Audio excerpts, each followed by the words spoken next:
भाद्रपद मास के शुक्ल पक्ष की एकादशी, देवजूलनी एकादशी, जलजूलनी एकादशी या डोल 11 के व्रत की कथा महाभारत के समय की बात है। सम्राट युधिष्ठिर कहने लगे, हे भगवान, भाद्रपद मास में पड़ने वाली एकादशी का वर्णन करें। इस भाद्रपद शुक्ल एकादशी का क्या नाम है, इसकी विधि क्या है और इसके महत्व को भी समझाइए।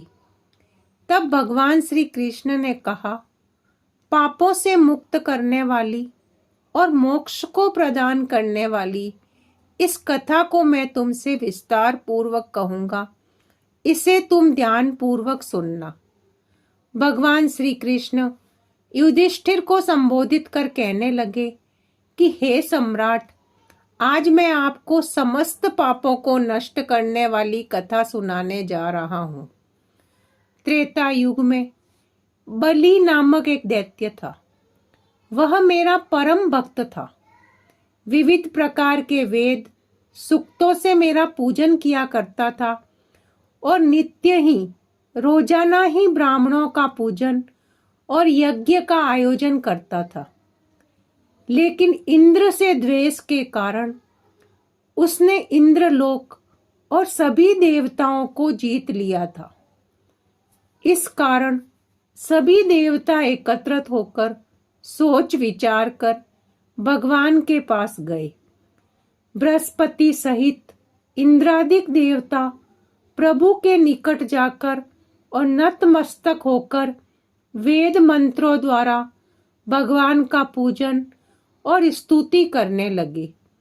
अतः मैंने वामन रूप धारण करके 5वां अवतार लिया और फिर अत्यंत तेजस्वी रूप से राजा बलि को जीत लिया। इतनी वार्ता सुनकर राजा युधिष्ठिर बोले कि हे जनार्दन, आपने वामन रूप धारण करके इस महाबली दैत्य को किस प्रकार जीता। श्री कृष्ण कहने लगी, मैंने वामन रूपधारी ब्रह्मचारी बलि से 3 पग भूमि की याचना करते हुए कहा, ये मुझको 3 लोकों के समान है और हे राजन, ये तुमको अवश्य ही देनी होगी। राजा बलि ने इसे तुच्छ याचना समझकर 3 पग भूमि का संकल्प मुझको दे दिया और मैंने अपने त्रिविक्रम रूप को बढ़ाकर यहाँ तक कि भूलोक के पद, भूवर लोक में जंगा, स्वर्ग लोक में कमर, महलोक में पेट, जनलोक में हृदय, यमलोक में कंठ की स्थापना कर सत्यलोक में मुख, उसके ऊपर मस्तक स्थापित किया। सूर्य, चंद्रमा आदि सब ग्रह, गण, योग, नक्षत्र, इंद्रादिक देवता और शेष आदि सब नागगणों ने विविध प्रकार से वेद सूक्तों से प्रार्थना की। तब मैंने राजा बलि का हाथ पकड़कर कहा कि हे राजन, एक पद से पृथ्वी, दूसरे से स्वर्ग लोक पूर्ण हो गए हैं। अब तीसरा पग कहाँ रखूं?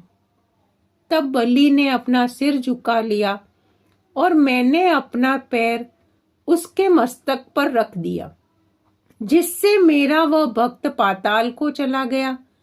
फिर उसकी विनती और नम्रता को देखकर मैंने कहा कि हे बलि, मैं सदैव तुम्हारे निकट ही रहूंगा।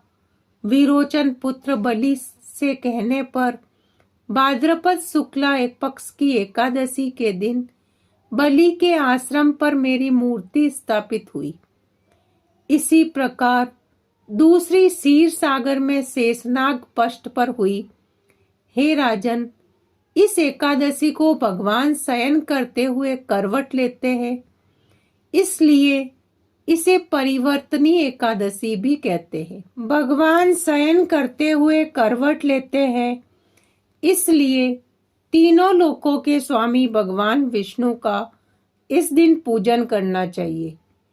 इस दिन तांबा, चांदी, चावल और दही का दान करना उचित है।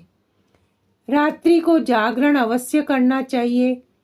जो विधि पूर्वक इस एकादशी का व्रत करते हैं वे सब पापों से मुक्त होकर स्वर्ग में जाकर चंद्रमा के समान प्रकाशित होते हैं और यश को पाते हैं।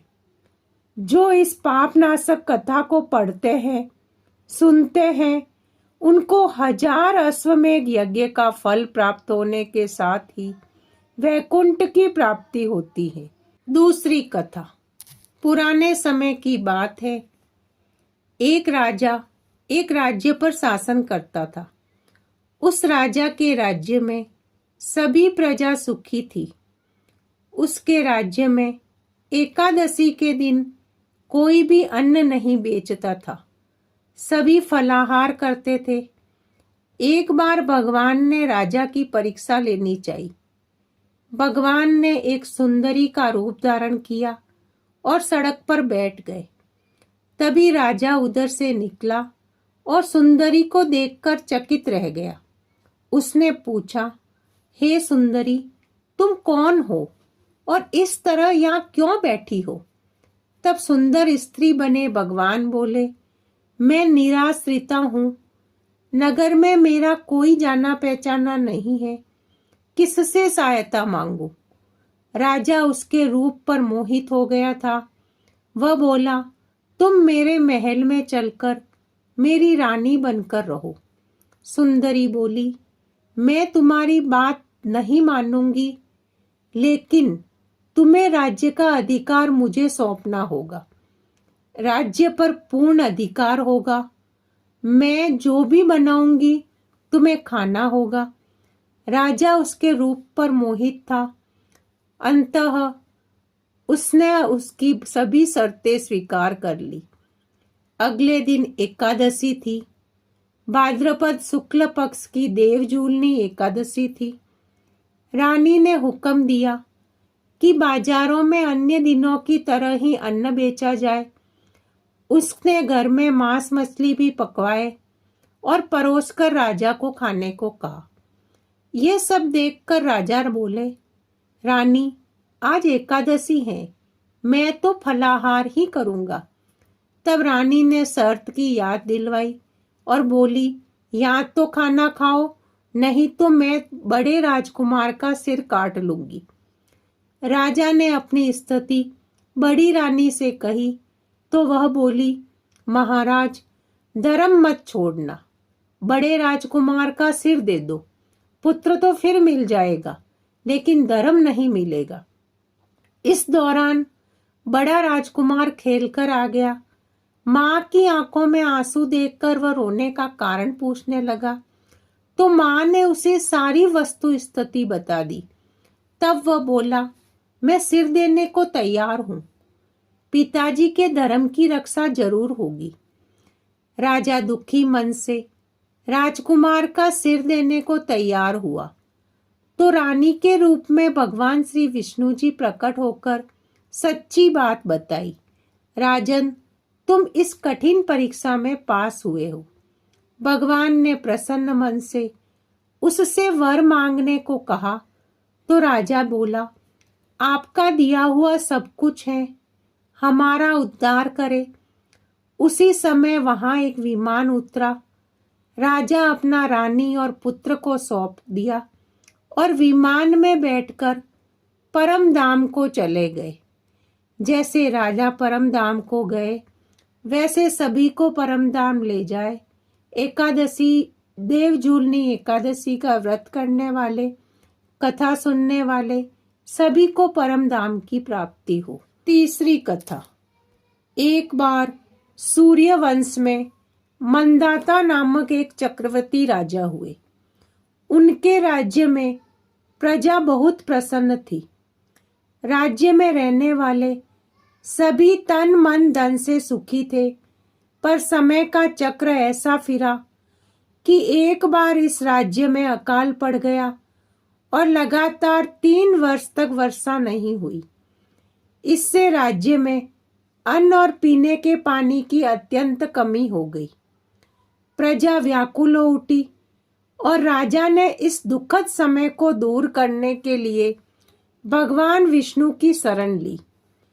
भगवान विष्णु ने उन्हें विधि विधान से देवजूलनी एकादशी व्रत करने की सलाह दी।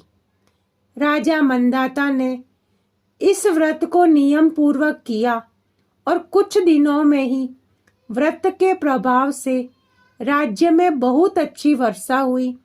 राज्य में फिर से खुशियों का मेला छा गया। जिस प्रकार उनके राज्य में खुशियों का मेला छाया, वैसे सभी के राज्यों में भरपूर आनंद की प्राप्ति हो। व्रत करने वाले, कथा कहने वाले, सुनने वाले, हुंकारा देने वाले सभी के जीवन में आनंद हो। राधे राधे। एकादशी माता की आरती। ओम जय एकादशी माता, जय एकादशी माता, विष्णु व्रत को धारण कर शक्ति मुक्ति पाता। ओम जय एकादशी माता, तेरे नाम गिनाऊं देवी, भक्ति प्रदान करनी, गण गौरव की देनी माता, शास्त्रों में वरनी। ओम जय एकादशी माता, मार्गशीर्ष के कृष्ण पक्ष की उत्पन्ना देवी, विश्वतारिणी जन्मी, शुक्ल पक्ष में हुई मोक्षदा, मुक्तिदाता बन गई। ओम जय एकादशी माता, पोष के कृष्ण पक्ष की सफला नामक है, शुक्ल पक्ष में होए पुत्रदा, आनंद अधिक रहे। ओम जय एकादशी माता, नाम सटतिला माघ मास में कृष्ण पक्ष आवे, शुक्ल पक्ष में जया कहावे, विजय सदा पावे। ओम जय एकादशी माता, पाप मोचनी फागुन कृष्ण में, शुक्ला पाप मोचनी, पाप मोचनी कृष्ण पक्ष में चैत्र महाबली की। ओम जय एकादशी माता, चैत्र शुक्ल में पाप मोचनी, धन देने वाली, नाम भरूथिनी कृष्ण पक्ष में वैशाख माहवाली। ओम जय एकादशी माता, शुक्ल पक्ष में होए मोहिनी, अपरा ज्येष्ठ कृष्ण पक्षी, नाम निर्जला सब सुख करनी, शुक्ल पक्ष रखी। ओम जय एकादशी माता, योगिनी नाम आषाढ़ में जानो, कृष्ण पक्ष करनी, देव शयनी नाम कहायो, शुक्ल पक्ष धरनी। ओम जय एकादशी माता, कामिका श्रावण मास में आवे, कृष्ण पक्ष कहिए, श्रावण शुक्ल होए पवित्रा, आनंद में रहिए। ओम जय एकादशी माता, अजा भाद्रपद कृष्ण पक्ष की परिवर्तनी शुक्ला, इंद्र अश्विनी कृष्ण पक्ष में व्रत से भव सागर निकला। ओम जय एकादशी माता, पापा कुंसा है शुक्ल पक्ष में, आप हरणहारी, रमा मास कार्तिक में आवे, सुखदायक बारी। ओम जय एकादशी माता, देवोत्थान शुक्ल पक्ष की दुख नाशक मैया, पावन मास में करू विनती, पार करो नैया। ओम जय एकादशी माता, परमा कृष्ण पक्ष में होती, जन मंगल करनी, शुक्ल मास में होए पद्मिनी, दुख दरिद्र हरणी। ओम जय एकादशी माता, जो कोई आरती एकादशी की भक्ति सहित गावे, जन गुरु दीता स्वर्ग का वासा, निश्चय कर पावे। ओम जय एकादशी माता, ओम जय एकादशी माता, ओ मैया जय एकादशी माता।